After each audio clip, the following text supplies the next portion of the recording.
Well, this lecture is titled History's Coming Climax because that's exactly what it's all about. After we've seen all the terrible things that are happening on this earth and how two camps arise and how eventually the two camps will clash, and the one is so obviously in the great minority that it has absolutely no chance whatsoever. And therefore the only thing that it has is faith. Remember Revelation 18 verses 1 to 4, and after these things I saw another angel come down from heaven having great power, and the earth was lightened with his glory, and he cried mightily with a strong voice, Babylon the great is fallen, it's become a habitation of devils, and the hold of every foul spirit, and a cage of every unclean and hateful bird. And the story that all the nations have drunk of the wine of her fornication, that the kings of the earth have committed fornication with her, the merchants of the earth have waxed rich through the abundance of her delicacies. And then I heard another voice from heaven saying, Come out of her, my people, that you be not partakers of her sins, and that you receive not of her plagues. Revelation 18, 1 to 4. And then the end will come. Isaiah chapter 24 verse 5 says, The earth also is defiled under the inhabitants thereof, because they have transgressed the laws, changed the ordinance, broken the everlasting covenant. Let him who does wrong continue to do wrong. Let him who is vile continue to be vile. Let him who does right continue to do right. And let him who is holy continue to be holy. Behold, I am coming soon, my reward is with me, and I will give to everyone according to what he has done. Let's have a look at the typology of Egypt, which tells us something of what will happen towards the end. And Pharaoh said, Behold, the people of the land now are many, and ye make them rest from their burdens. Exodus 5 verse 5. This is an interesting verse. Pharaoh is rebuking Moses for making the people rest from their burdens. And the word rest there is the word Shabbat. What was God's answer? When Pharaoh made a law prohibiting God's people from keeping the Sabbath, what happened? The plagues came. And I saw in heaven another great and marvelous sign, 7 angels with the 7 last plagues. Last, because with them God's wrath is completed. Revelation 15:1. So obviously in this time, after these laws have been made, and after they have been decreed, plagues will come. In Egypt, a law was made preventing the people from keeping Sabbath, and when that law was made and implemented, the plagues came. There were 10 then, because it was a typology. There are 7 now. This is the last event, and this means that none of these plagues touch the people of God. And then will come the end of the world. Well, doom and destruction. And the question is there no hope? Well, yes, otherwise we couldn't smile. You see, Titus 2 verse 13 says, looking for that blessed hope and the glorious appearing of the great God and our Savior, Jesus Christ. Remember, the Bible speaks about 4 comings of Christ. The first one is as a babe, the first coming. He comes as a child. The virgin will be with child. All those texts in the Bible. The second one is, he comes to the Ancient of Days, Daniel 7:13. And I saw one like a son of man come with the clouds of heaven to the Ancient of Days. And Daniel watches this great scene in heaven while the little horn, Catholicism, is doing its thing down here on this earth. So Jesus is not coming to this earth at this stage. This is a change of activity in heaven. Jesus is going to receive power and honor and glory, and probation is going to come to an end, and all these things. Then there is the coming in glory, the second coming. And then there is a final coming to restore the earth and to set up the kingdom. There are 4 comings in the Bible, and you really have to take them apart carefully. The Jews totally ignored that one because they were waiting for this one. They even ignored that one. And they ignored that one. They were just waiting for the setting up of the kingdom. But you have to carefully pick them out and understand what is what in the Bible. It's not that simple. You can't just read it and say, well, everything about restoration, that's what's going to happen. But that's what the world does today. Isaiah chapter 7:14, therefore the Lord himself shall give you a sign. Behold, a virgin shall conceive and bear a son, and shall call his name Emmanuel, God with us. Which one did that apply to? Obviously the first coming, when he came as a baby. But that one was ignored. Behold, a virgin shall be with child, and shall bring forth a son, and they shall call his name Emmanuel, which being interpreted is God with us. Matthew 1:23. So at the first coming, Jesus paid the price for sin. He was wounded for our transgression. He was bruised for our iniquities. The chastisement of our peace was upon him, and with his stripes we are healed. Isaiah 53:5. Did the Jews recognize that text? Yes or no? No. They looked over it. Why? Because they had an expectation that they wanted to fulfill, but they didn't want to accept the biblical interpretation. Now, why will he come again? John 14. In my Father's house are many mansions. We should be able to say this off by heart. If it were not so, I would have told you. I go to prepare a place for you. And if I go and prepare a place for you, I will come again and receive you to myself, so that where I am, you may be also. That's such a nice picture of God. I just love this picture of him. That he's so caring, and he wants us to be where he is. So that's why he'll come again. He's coming to do what?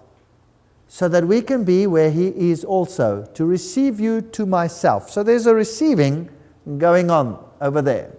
And we need to know how he will come again, because the Bible says, beware, many false Christs are gone into the world. Doesn't it say so? So how will he come again? Well, these are the biblical criteria. The second coming will be universally visible. Universally visible. Does the Mormon church teach that? No. Behold, he comes with the clouds, and every eye will see him. Revelation 1:7.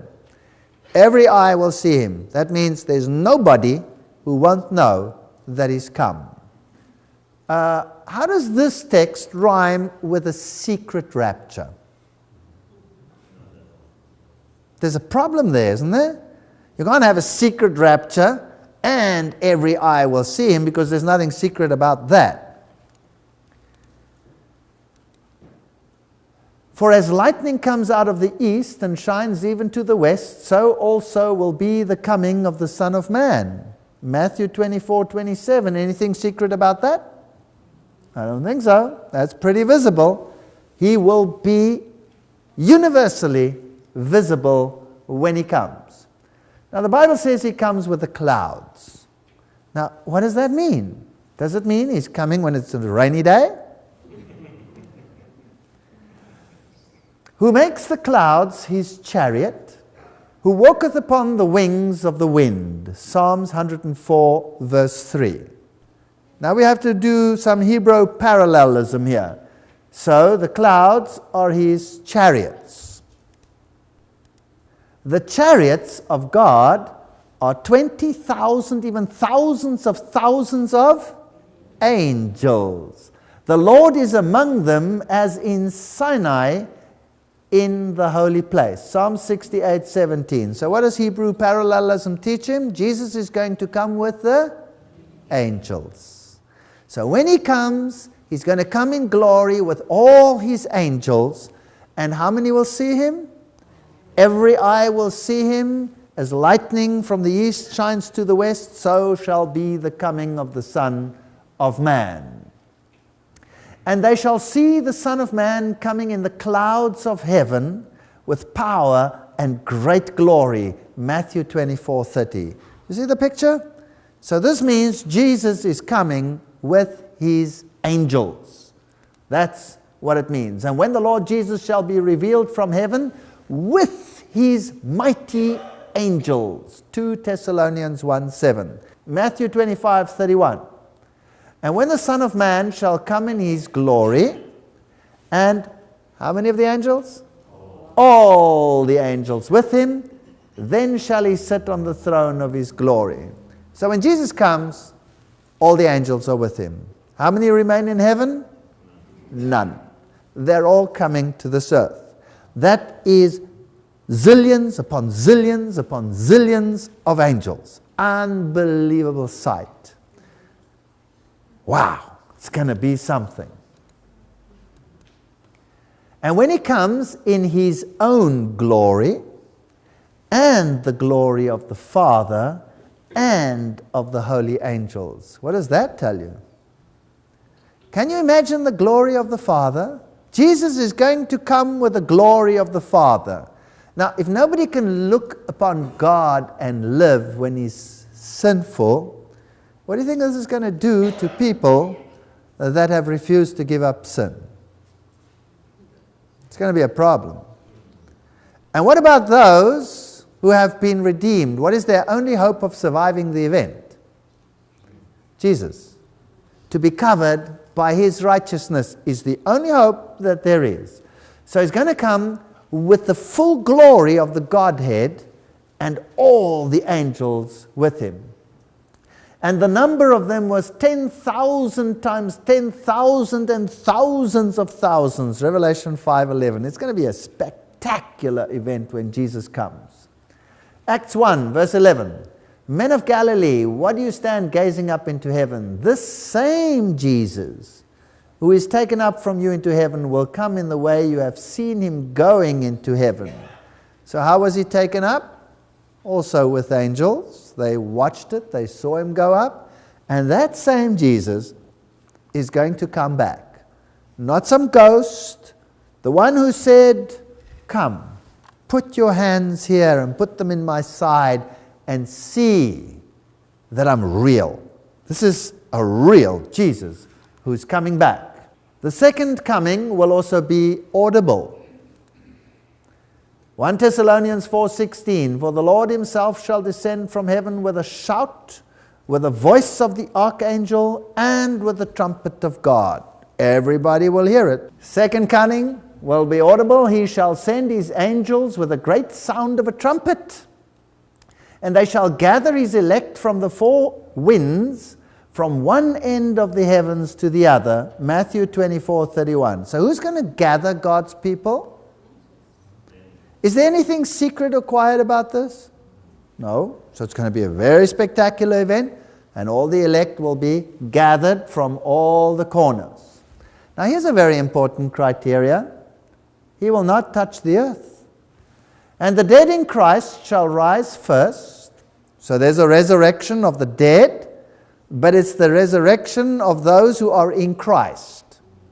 They rise.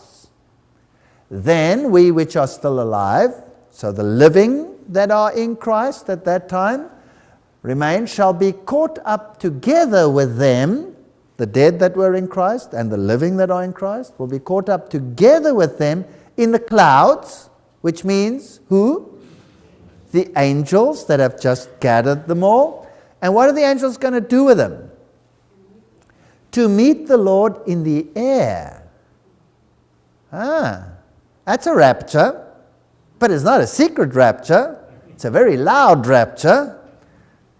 And so shall we ever be with the Lord. 1 Thessalonians 4:16 and 17. We must read the verses carefully.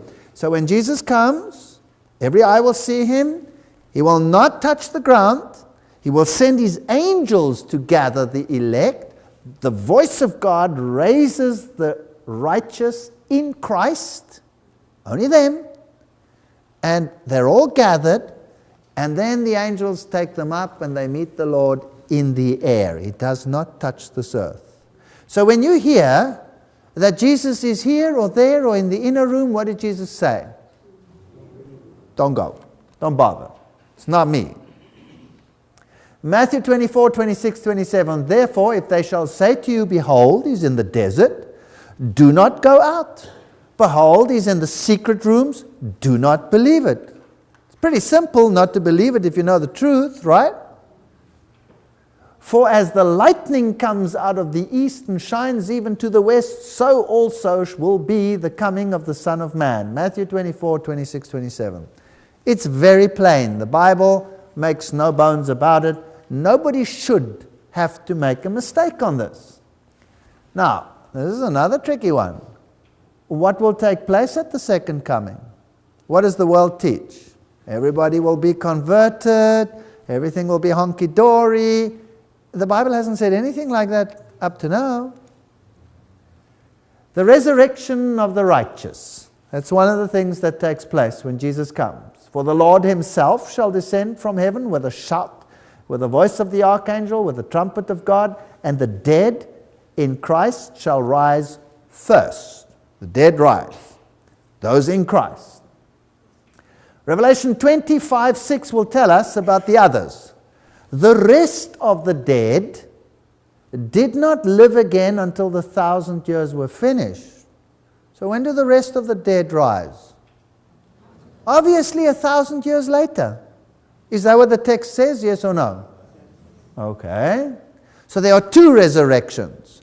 The one resurrection is the resurrection of the just. The other one will be a resurrection of the unrighteous. But between the two, how long? 1,000 years. Is that what the world teaches out there?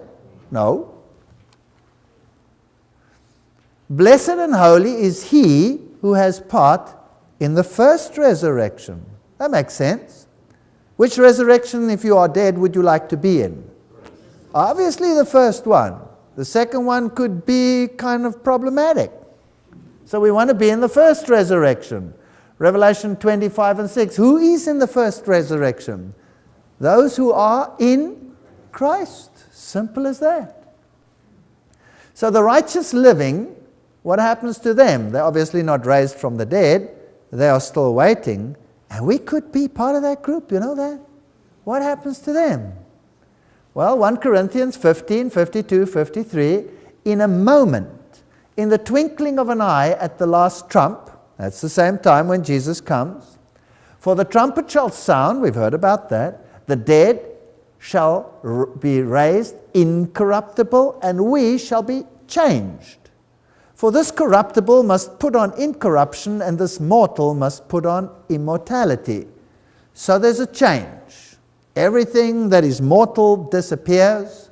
If you have fillings in your teeth, then watch out for anyone else, because they'll just shoot out and you'll get a new set. Everything will be changed. And nothing will die anymore. That'll be fantastic. What happens else? Philippians 3, 20 and 21. For our conversation is in heaven, from whence also we look for the Savior, the Lord Jesus Christ, who shall change our vile body, in case you thought we were so cool, that it may be fashioned like unto his glorious body. Wow, that is amazing. God will give us a body like his own. Amazing. This is incredible stuff. Matthew 13, 49 and 50. So shall it be at the end of the world. The angels shall come forth, sever the wicked from amongst the just, and shall cast them into the furnace of fire. There shall be wailing and gnashing of teeth. Well, the kings of the earth, and the great men, and the rich men, and the chief captains, and the mighty men, and every bondman and every freeman hid themselves in the dens and in the rocks of the mountains. So there are two categories on this earth when Jesus comes. The one group is saying, this is our God, we have waited for him. The angels go, collect them, and what do they do with them? Take them up, and they meet the Lord in the air. And the others, what are they doing? They're running for their lives and hiding wherever they can. And who are they? Well, it looks like the great men and the rich men and the chief captains and the mighty men and all these people, that are now saying they're going to be the winners. It looks like they're going to be in trouble. And said to the mountains and the rocks, fall on us and hide us from the face of him that sitteth on the throne and from the wrath of the Lamb, for the great day of his wrath is come, and who shall be able to stand? Revelation 6:15 and 17. So they'd rather have a mountain fall on them than face the Lord. That's pretty serious. You ever thought of that? Mountain rather than face the Lord? Well, what else happens to them? And then shall appear the sign of the Son of Man in heaven, and then shall all the tribes of the earth rejoice, because the Lord is going to restore this earth, and there will be a millennium of peace forever and ever, and no more troubles. No, it doesn't say that. It doesn't say that at all. Matthew 24:30. And then shall all the tribes of the earth mourn, and they shall see the Son of Man coming in the clouds of heaven with power and great glory. They're not going to be happy. They're going to be very happy. Behold, the Lord came with 10,000s of his holy ones to do what? Execute judgment upon all, and to convict all the ungodly of all their works of ungodliness which they have ungodly wrought, and of all the hard things which ungodly sinners have spoken against him. In this series, we have called it the total onslaughts. Against whom? Against Jesus. Have we looked at some of the ungodly things they have said about him?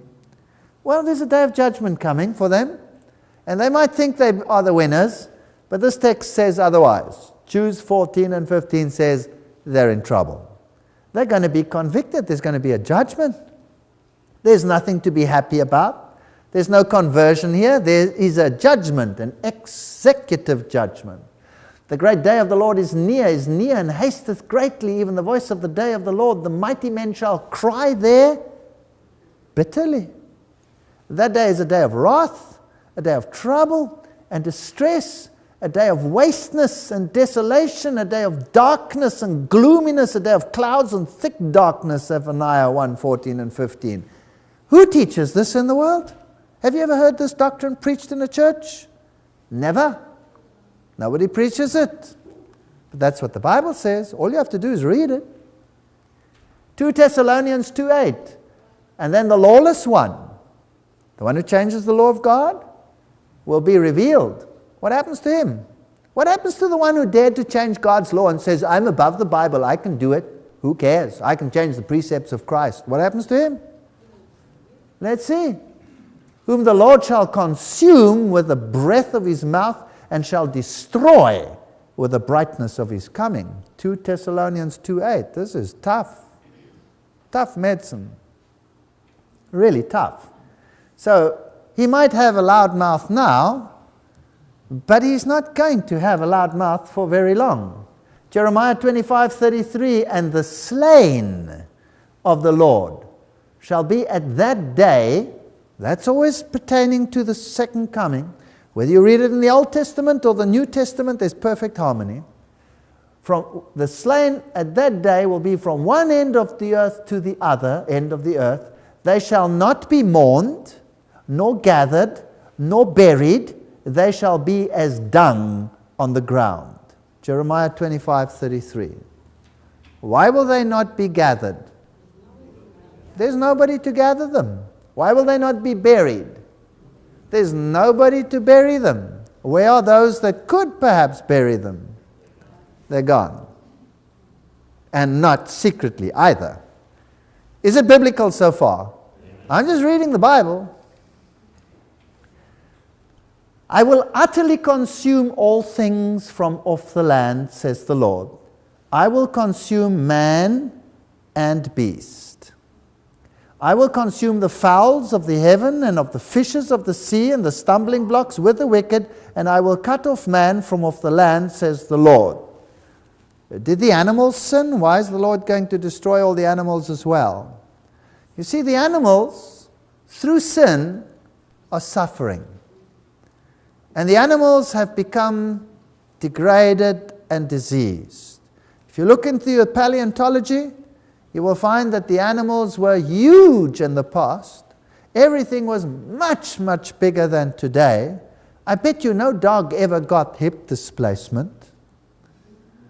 I don't think animals suffered then as they suffer now. In His mercy, God is going to end this entire creation. So what is going to be left on this earth that's alive when Jesus comes? Nothing, except something, but I'll come to that in a moment. So everything is going to be destroyed. Does that sound like the story that is being preached in the world out there? No.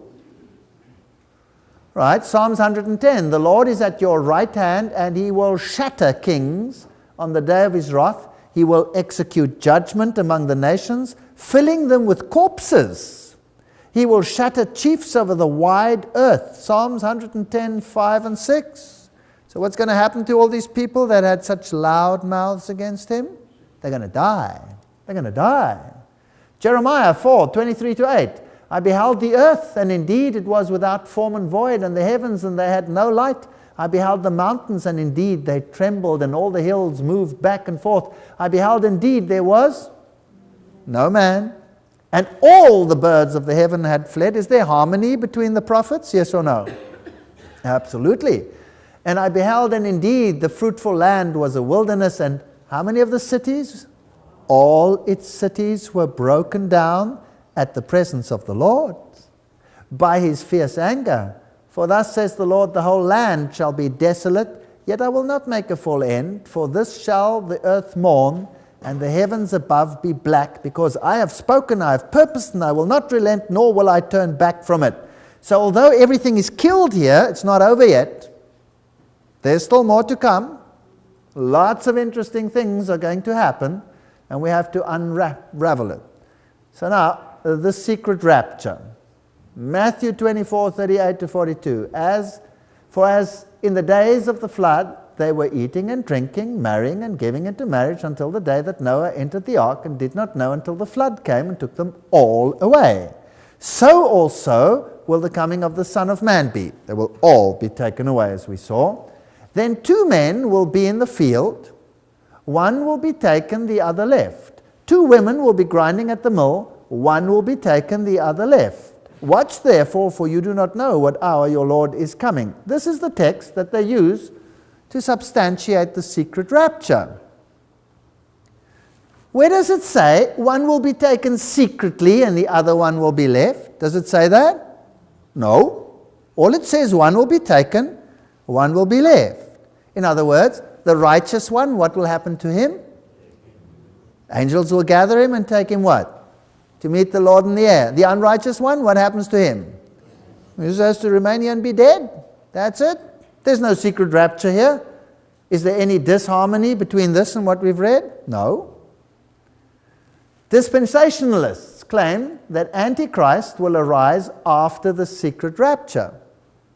But the Bible clearly teaches that this power will arise from the church, not after the church.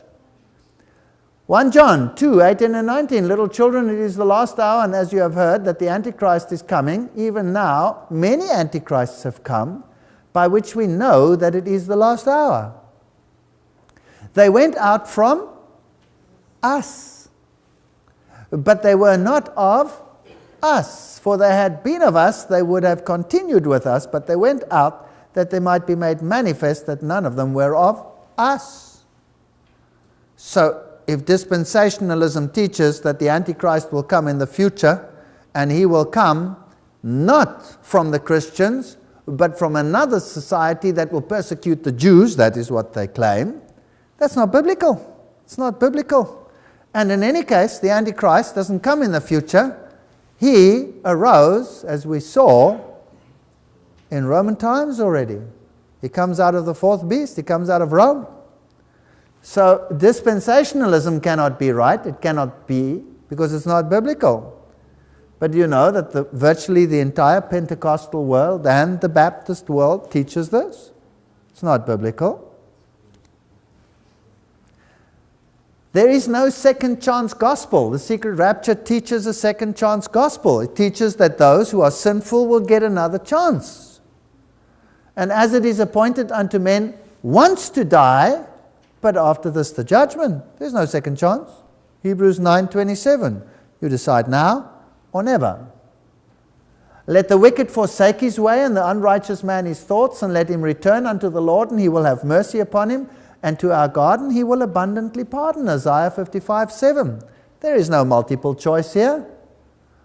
The just and the wicked revealed at the same time. God is just. He will pay back trouble to those who trouble you, and give relief to you who are troubled, and to us as well. This will happen when the Lord Jesus is revealed from heaven in blazing fire with his powerful angels. Is there any second chance here? Yes or no? No. So the secret rapture, is it biblical? Yes or no? Decide from the text. There it is, very simple. The Bible cannot lie to itself. Let both grow together until the harvest. And at the time of the harvest, I will say to the reapers, first gather together the tares and bind them in bundles to burn them, but gather the wheat into my barn. Matthew 13 and 30, verse 30. Is that secret? Is that a secret rapture with a second chance? Yes or no? No. Everything happens when the Lord comes. So virtually the entire Protestant world is teaching a Jesuit doctrine. Alcazar and Ribera, futurism, preterism, both started by Jesuits, both being taught in the Protestant world. It's not biblical, it's a lie, blatantly, to dupe people into not obeying the precepts of God. The secret rapture, God's people, those who have washed their robes in the blood of the Lamb, have to go through the tribulation. They are not raptured before it. Question: were the Israelites raptured away when the plagues fell? Yes or no? No.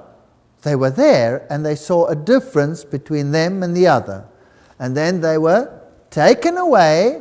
And what happened to Pharaoh and his army? He was destroyed. That's a typology. It's a little enactment of a greater reality at the end of time. Then one of the elders answered, saying to me, who are these arrayed in white robes? And where did they come from? And I said to them, Sir, you know. So he said to me, these are the ones who came out of the great tribulation and washed their robes and made them white in the blood of the Lamb. They have to go through the tribulation. They're not spared the tribulation. The secret rapture, or the rapture theory, teaches that Christians will be spared the tribulation, will be taken away. It's not biblical. You have to be here. In that day they will say, surely this is our God, we trusted in him, he saved us. This is the Lord, we trusted in him, let us rejoice and be glad in his salvation. Two groups, the one wailing, the other one rejoicing. Isaiah 25 verse 9. So there is no secret rapture, there is a glorious coming of the Lord, and there is a destruction of the living wicked, the living dead, stay dead. That's not actually a bad way to say it, right? The dead that died in sin, stay dead. For how long? 1,000 years. What are the signs of his coming? Well, you can read them in Matthew 24, Mark 13, Luke 21. There will be war and distress of nations. There will be earthquakes, as in the days of Noah. The gospel will be preached worldwide. There will be tribulation. There will be false Christs, and there will be signs in the sun and the moon and the stars. Those were some of them. We've dealt with many of them in these lectures. And these are the issues. Matthew 24, 2 and 3. And Jesus said to them, do you not see all these things? Truly I say to you that there shall not be left here one stone on another that shall not be thrown down. That was a typology of what's going to happen to this earth. God is going to destroy it utterly. And as he sat on the Mount of Olives, his disciples came to him privately, tell us, when shall these things be, and what shall be the signs of your coming and of the end of the world? Matthew 24. So there was the temple, that's a replica of the temple. When it was destroyed by Titus, they started by burning it. It was supposed to be preserved, but they shot burning arrows into it. It burnt like pitch. The gold melted and ran down and ran between the stones. And after the fires were over, the soldiers turned over every single stone to gather the molten metals. Here is the menorah an emblem of it on the Titus arch where the slaves are carrying it back to Rome. The great day of the Lord is near, it is near and hasteneth greatly, even the voice of the day of the Lord. The mighty man shall cry there bitterly. It's the day of wrath, trouble, distress, wasteness, desolation, darkness, gloominess, clouds, thick darkness. It's not going to be a good day.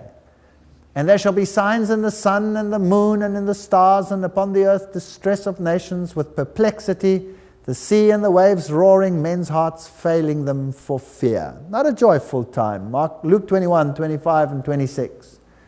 Matthew 24:7, nation shall rise against nation and kingdom and against kingdom. This is an interesting text. Isn't that a duplication? No, it's not.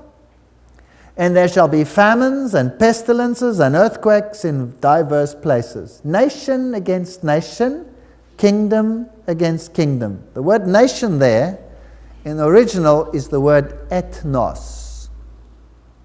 Can you see it? Ethnic group against ethnic group. And then kingdom against kingdom. That's a defined border. Yes, there will be wars amongst nations, but within nations you will have ethnos against ethnos. Yeah, the Tutsis and the Hutus and the terrible conflagrations and the hatred that is being built up between races and between cultures and all these things. This will boil over in the last days. James 5 verse 3. Your gold and silver have corroded, and their poison will be a witness against you and will eat your flesh as fire. You heap treasures up in the last days. So there will be economic woes. Behold, the hire of the laborers who have reaped down your fields, which is of you kept back by fraud, crieth, and the cries of them which have reaped are entered into the ears of the Lord. Economic woes, labor unrest, jobs in an age of insecurity, false Christs, false prophets, great signs, wonders. We've had whole lectures on it. Maitreya's appearing, Marian visions, you name it. All the great religions posit the idea of further revelation to be given by a future teacher. Hello? The Bible doesn't posit that idea. Just all these great religions. But they're all teaching something contrary to the Bible. Christians hope for the return of the Christ. The Buddhists look for the coming of another Buddha, the Lord Maitreya. Muslims await the Imam Mahdi. The Hindus, the reincarnation of Krishna. And the Jews, the Messiah. They're all going to be in for a big surprise. Because none of that is going to materialize except in deception. But when the Lord comes, they will know it. 2 Timothy 3. And know also that in the last days perilous times shall come. Men shall be lovers of their own selves, covetous, boasters, proud, blasphemous, disobedient to parents, unthankful, unholy. We see all these things today without natural affection, truce breakers, accusers, continent. The list is just endless. Heavy, high-minded, lovers of pleasure, form of godliness, denying the power thereof. Universal peace? No. Universal pistols. And then many will be offended and will betray one another and will hate one another. There was this massacre in Japan when they killed all those with gas. The earth shall be old like a garment. There will be economic woes. There will be ecological woes. Vorunstisinflut, hurricanes, more storms, great catastrophes. And in the middle, the irony, Jesus loves you. How the beasts groan, the herds of cattle are perplexed because they have no pasture. Flock of sheep are made desolate. The Lord to see will I cry, for the fire has devoured the pastures of the wilderness. Great fires. The land, less milk, honey. This was Australia with the last El Nino. That's what it looked like. And the fires in California, and bad blood and AIDS. Let no one deceive himself. We are drifting towards a catastrophe. Walter Lippmann. A few additional signs. Increase in knowledge. Increased demonic activity. Departure from the faith. Economic woes. Rise in false teachers. Increase in traffic and speed. I quite like that one. And disobedience and anarchy.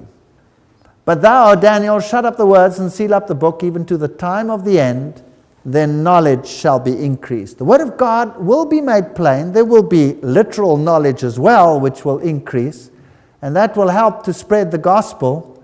And there will be many unclean spirits and frogs and all these beasts and false prophets and all these strange things when the Lord comes. They are spirits of devils working miracles. I like this one, Nahum 2 verse 4. The chariots shall rage in the streets, they shall jostle one against the other. In the broad ways they shall seem like torches, they shall run like the lightning. Did he see this? I don't think so. I think he saw something like this. Fast traffic. Be patient until the coming of the Lord. You also be patient, establish your hearts, for the coming of the Lord draws near. James 5:7. And when these things come to pass, then look up and lift your heads, for your redemption draweth nigh. Luke 21:28. And then we could say, I have fought a good fight, I have finished my course, I have kept my faith. Henceforth there is laid up for me a crown of righteousness, which the Lord, the righteous judge, shall give to me when? At that day. So did Paul expect to receive his crown upon his death? No.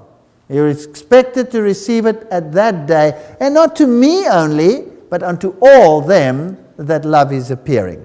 Behold, I come as a thief. Blessed is he that watches and keepeth his garment, lest he walk naked, and they shall see his shame.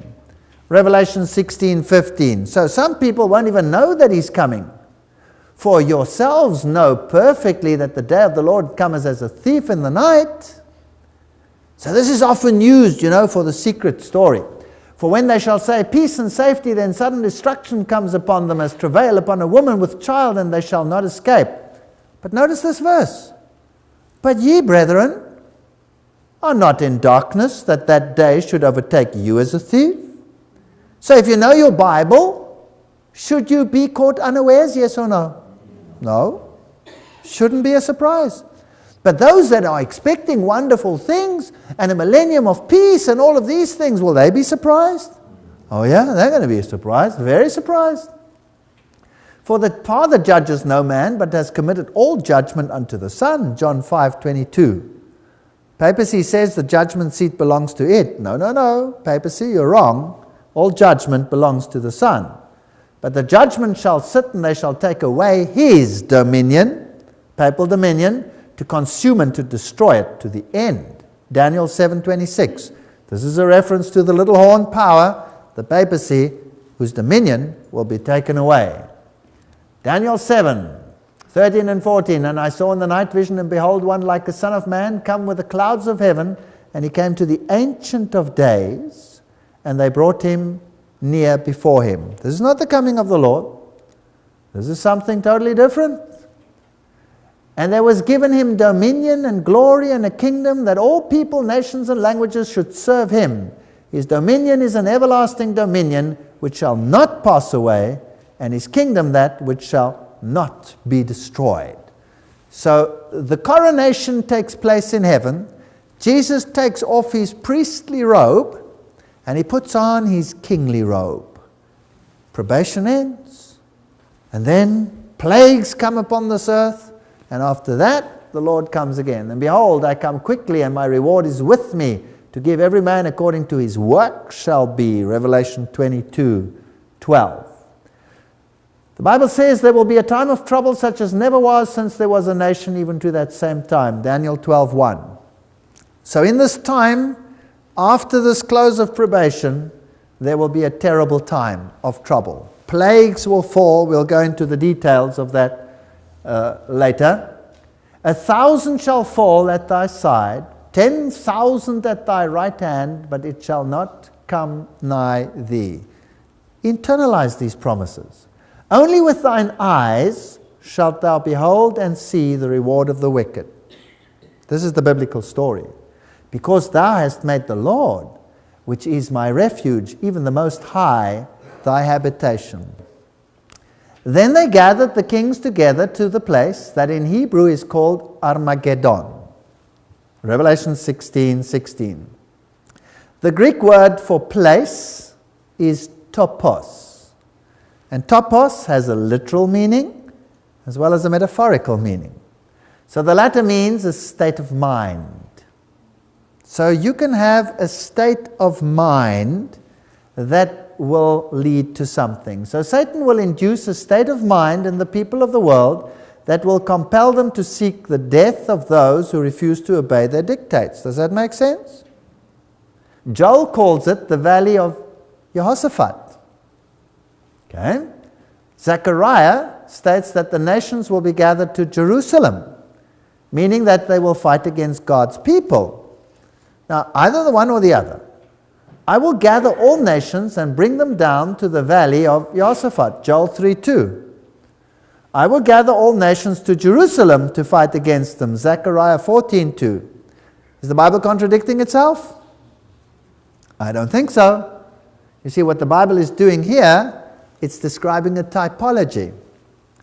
At the Valley of Jehoshaphat, that is where God intervened and fought on behalf of the children of God. Jerusalem is a type of God's people. God will intervene and fight on behalf of God's people. Who destroys the wicked one with the brightness of his coming? Jesus. Is it the Russians? No. It says the Lord will destroy him with the brightness of his coming, and not some antichrist power that will be overcome somewhere in the Middle East. And the sixth angel poured out his vial upon the great river Euphrates, and the water thereof was dried up, that the way of the kings of the east might be prepared. Revelation 16:12. Oh, that's the Russians. Oh no, that's the Turks, or whatever they wanted it to do. But it's not in harmony with the rest of the Bible.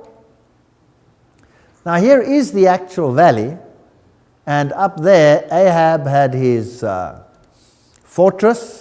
And when you are in the valley of Megiddo, there is one mount that seems prominent, and that's Carmel. And at Carmel there was a decision where Elijah said, choose thee this day whom you will serve. It's the valley of decision. That's where it is. Decide for the one or the other. Let us come near together for judgment. Who raised up the righteous one from the east?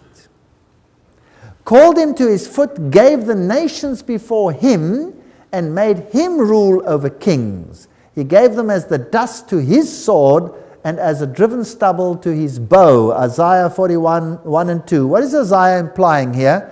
Who is this king of the east?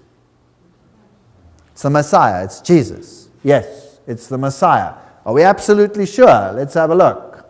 Here is Ezekiel 43:1-2. Afterwards he brought me to the gate, even the gate that looketh towards the east. And behold, the glory of the God of Israel came from the way of the east. Who's he coming with? He's coming with all his angels, and he's coming with the glory of the Father as well, and his glory. And his voice was like the noise of many waters, and the earth shined with his glory. So who are these kings from the east that are coming? Jesus and his angels. Jesus and his angels. That's the only harmony that you can find. Behold, the Lord came with 10,000s of his holy ones to execute judgment upon all. There's not going to be no literal Armageddon with all the nations of the world gathered in a tiny little valley. They wouldn't fit in there in the first place.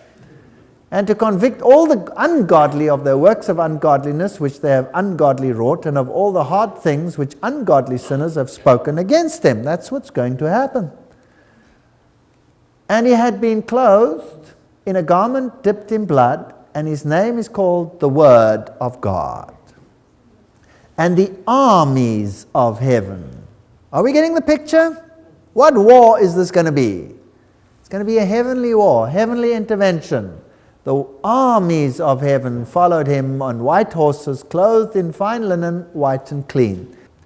And out of his mouth goes a sharp sword, so that with it he should strike the nations. And he will shepherd them with a rod of iron, and he treads the winepress of the wine of the anger and of the wrath of Almighty God. and voices and thunders and lightning occurred, and there was a great earthquake, such as has not been since men were on the earth, so mighty and so great an earthquake. Revelation 16:18. So the carpet's going to be pulled out from under every city. And the cities of the nations fell, and every island fled away. That's an interesting one. And the mountains were not found. And then a great hail, that's the seventh plague, as the size of a talent, that's about yay big blocks of ice, came down out of heaven on men, and men blasphemed God because of the plague of the hail, for the plague of it was exceeding great. Have you entered into the storehouses of snow, or have you seen the storehouses of the hail, which I have kept for the time of trouble against the day of battle and war? Job 38:22-23. Armageddon is a war fought by God using earthquake and hail to destroy those who want to destroy God's people. Revelation 6:17, and the great day of his wrath has come, and who shall be able to stand? The beast, Catholicism, was taken, and with him the false prophet was taken. The two were thrown alive into the lake of burning fire with brimstone. And the rest, who's that? Kings of the earth, the merchants, all the others, were slain by the sword of him who sat on the horse, it proceeding out of his mouth. Okay, who's missing in the triad up there? The dragon's not there. The dragon is the demonic forces that have gathered the people into all this spiritualistic union. He's not there. The beast, Catholicism, and fallen apostate Protestantism that went into alliance, and all the Babylonian forces are destroyed. But the demonic forces, they remain. Even so, the Lord God Almighty, true and righteous are your judgments. Revelation 16, verse 7. The rest of the dead, remember, did not live again until the 1,000 years were finished. This is the first resurrection. Revelation 25. By the way, this looks kind of strange. This is the first resurrection. You must remember that Revelation is written as a chiasm, and we're actually reading backwards, so the ideas are back to front. The rest of the dead are not alive, but blessed and holy are those that had part in the first resurrection. The description is reversed. So the living wicked die, the dead wicked remain dead 1,000 years, and the dead in Christ shall rise first, then we which are alive and remain shall be caught up together with them in the clouds to meet the Lord in the air, and so we shall be with the Lord forever. 1 Thessalonians 4:16 and 17. So the righteous go up to heaven, the dead righteous, the living righteous, translated at the same time, up they go, the rest are slain. So the righteous dead raised together with the righteous living, they are translated and meet the Lord in the air. Is that biblical? It shall be said in that day, lo, this is our God, we have waited for him, and he will save us. This is the Lord, we have waited for him. We will be glad and rejoice in his salvation. Isaiah 25 verse 9.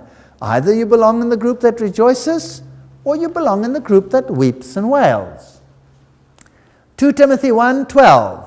For I know whom I have believed, and I am persuaded that he is able to keep that which I have committed unto him against what? That day. What day are they always talking about? The coming of Christ. There is no such thing as when you die, you go to heaven. Or when you die, you go to hell. When you die, you're in your grave. When you are resurrected, you either are in the resurrection of life or you are in the resurrection of death. One of the two. Now we're going to continue this story, and we'll see the greater picture of what's going to happen in the millennium. What is the story about hell? We're going to deal with that in great detail. Does it exist? Does it not exist? And then we're going to see what's going to happen in the final reconstruction of the kingdom of God.